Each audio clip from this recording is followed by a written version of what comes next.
Voici une petite fiche de rappel sur la valence et les liaisons chimiques. Nous verrons dans un premier temps la notation de Lewis des atomes. Ensuite, nous parlerons de l'hybridation du carbone et enfin des liaisons chimiques intramoléculaires, donc entre atomes à l'intérieur de la molécule.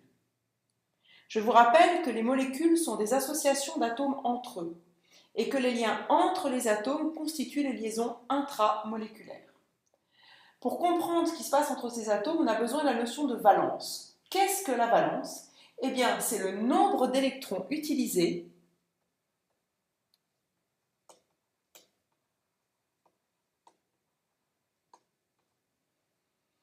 par un atome pour former des liaisons.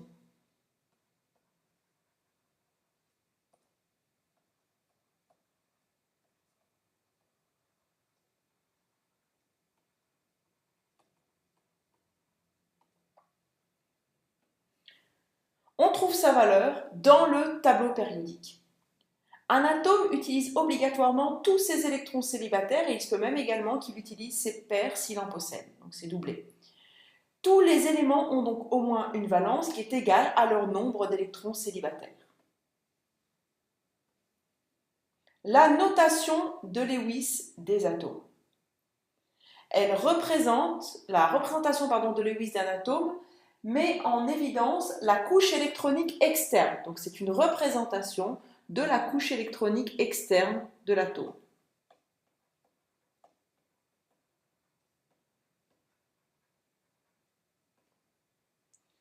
Dans la notation de Lewis, seuls les électrons périphériques sont représentés. L'identification de l'élément se fait par son symbole.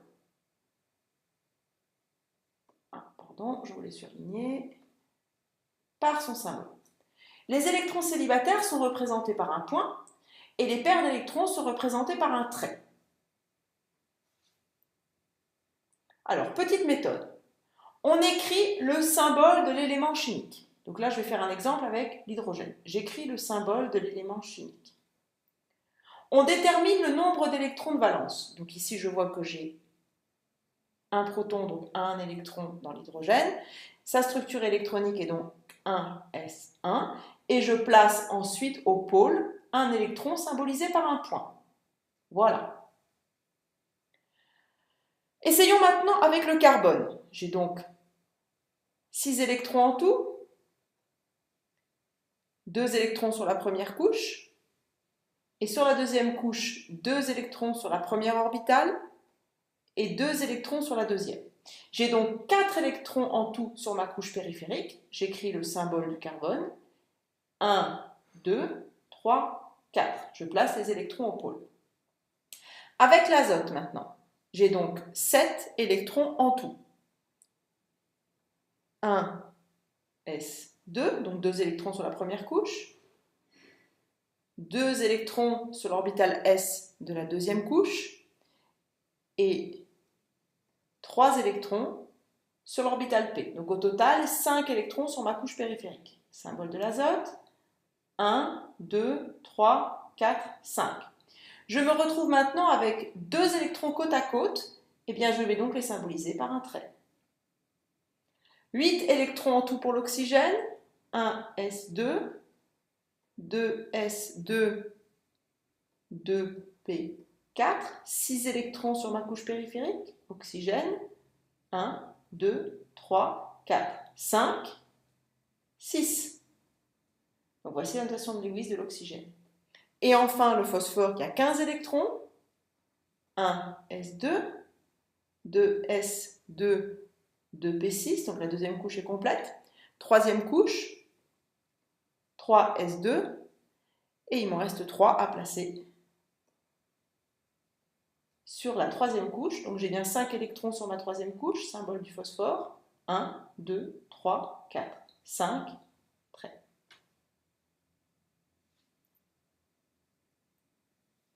Abordons maintenant la notion d'hybridation du carbone. Comme vous le savez maintenant, la configuration électronique du carbone est 1s2, 2s2, 2p2. Les 4 électrons externes sont localisés dans 2 orbitales différentes. On s'attend donc à ce que ce soit... pardon, là j'ai fait une erreur. C'est bien sûr pas 2p2, 2p4, mais 2p2. Hein. J'ai 6 électrons en tout, donc 2 sur la première couche, 4 sur la deuxième. Qu'est-ce qu'on voit? On voit que les 4 électrons périphériques sont localisés dans 2 orbitales différentes. Donc 2 sur l'orbitale S, 2 sur l'orbitale P. On s'attend donc à ce que ce carbone soit tout naturellement bivalent. D'accord? Avec ces 2 électrons-là, celui-ci et celui-ci. 2 liaisons qu'on retrouve là et là. Or, on sait tous que le carbone est tétravalent.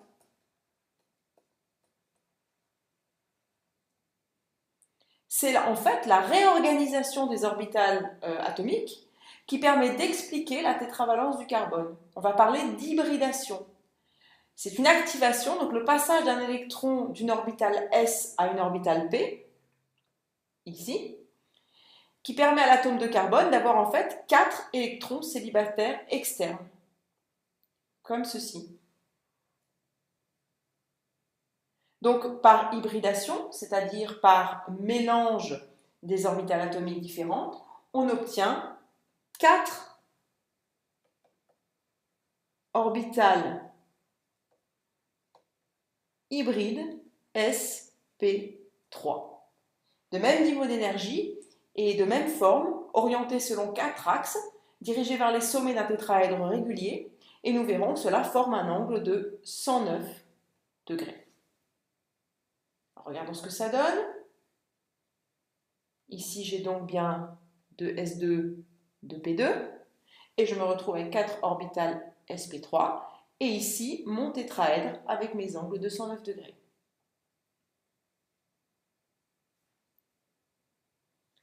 Abordons maintenant la notion de liaison chimique intramoléculaire, liaison entre atomes. Pour comprendre comment les atomes se lient entre eux dans une molécule, il faut connaître la notion d'électronégativité. L'électronégativité, c'est une grandeur qui caractérise la capacité d'un élément chimique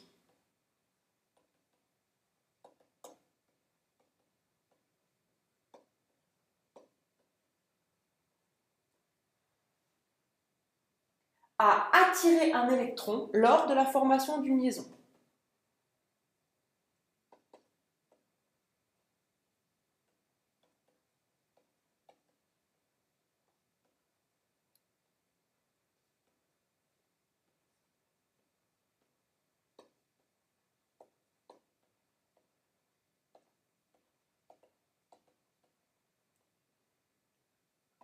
On utilise la plupart du temps l'échelle de Pauling. Qu'est-ce qu'elle dit l'échelle de Pauling? Plus on monte dans le tableau, plus l'électronégativité augmente, et plus on part sur la droite, plus l'électronégativité augmente. Donc là, le fluor, l'oxygène et le chlore, ici, donc en haut à droite du tableau, possèdent les électronégativités les plus élevées. Alors maintenant, il faut utiliser cette notion d'électronégativité pour comprendre le type de liaison qui peut se former. Pour rappel, tous les atomes vont chercher à ressembler au gaz noble le plus proche, c'est-à-dire à posséder 8 électrons sur la couche périphérique. Les éléments sur le tableau périodique du bloc S ont tendance à perdre des électrons, donc à les céder, alors que les éléments du bloc P ont tendance à gagner des électrons, donc à les arracher. Prenons l'exemple de l'oxygène. Donc la structure électronique de l'oxygène, c'est 1s2, 2s2, 2p4, que je peux encore écrire, donc configuration électronique de l'hélium, 2s2, 2p4. Si l'oxygène capture 2 électrons pour obéir à la règle de l'octet, alors il va tendre vers la structure électronique du néon.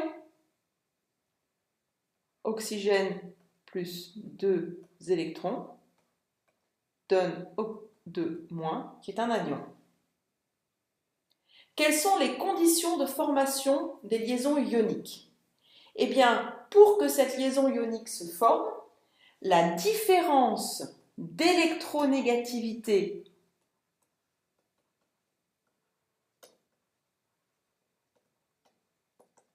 entre deux éléments doit être supérieur à 1,7. Un atome ayant une très forte électronégativité, comme par exemple le chlore, ici, va avoir tendance à arracher les électrons d'un autre atome de plus faible électronégativité, comme par exemple le sodium. Donc le sodium deviendra Na+, donc a perdu un électron. Le chlore, Cl-, il aura gagné un électron. Ces deux ions en présence formeront un composé ionique. Exemple de formation d'un composé ionique entre le calcium et l'oxygène. L'électronégativité du calcium est de 1. L'électronégativité de l'oxygène est de 3,5. La différence d'électronégativité, donc 3,5 moins 1, ça fait 2,5. Quand un atome de calcium se trouve au voisinage d'un atome d'oxygène, le calcium libère deux électrons que l'oxygène capture. Donc le calcium libère deux électrons capturés par l'oxygène. Les deux ions formés, Ca2+ et O2- s'attirent pour former une molécule ionique, qui est l'oxyde de calcium. Quand cet oxyde de calcium est placé dans l'eau, il se dissocie. Donc les composés ioniques se dissocient dans l'eau.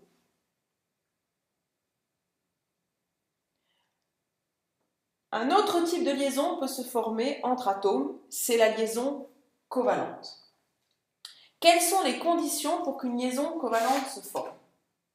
Eh bien, lors de la formation d'une liaison covalente, deux éléments mettent en commun une paire d'électrons. Donc il y a cette notion de partage dans la liaison covalente. Il doit bien sûr toujours obéir à la règle de l'octet. Cette liaison, on la symbolise par un trait entre les deux atomes concernés. Donc par exemple, ici, vous avez une molécule de dihydrogène, donc deux hydrogènes reliés par un trait, c'est-à-dire par une liaison covalente. Pour que la liaison covalente se forme, il faut que la différence d'électronégativité entre les deux éléments soit inférieure ou égale à 1,7. Il existe deux types de liaisons covalentes, les liaisons covalentes pures et les liaisons covalentes polaires. La liaison covalente pure intervient quand la différence d'électronégativité est nulle. Dans ces cas-là, on dit également qu'elle est apolaire, cette liaison covalente. C'est le cas pour les atomes qui sont constitués, pour les molécules qui sont constituées de deux atomes identiques, par exemple le dihydrogène. L'électronégativité du dioxygène, par exemple. L'électronégativité de l'oxygène, c'est 3,5. 3,5 moins 3,5, ça fait 0. Donc on obtient en fait une molécule de dioxygène constituée de liaisons covalentes polaires, c'est-à-dire que les électrons, apolaires, ou purs, les électrons vont se trouver à mi-chemin ici dans la liaison. Quand la liaison covalente est polaire, c'est que la différence d'électronégativité est supérieure à 0, mais inférieure à 1,7. Prenons le cas de la molécule de l'eau. Donc il y a des liaisons entre l'oxygène et l'hydrogène. L'électronégativité de l'oxygène, c'est 3,5. L'électronégativité de l'hydrogène, c'est 2,1. Donc la différence d'électronégativité, c'est 3,5 moins 2,1, c'est-à-dire 1,4. Cette différence d'électronégativité est bien supérieure à 0 et inférieure à 1,7. Donc les électrons vont être littéralement attirés du côté de l'oxygène, mais sans pour autant les arracher. On parle de liaison covalente polaire.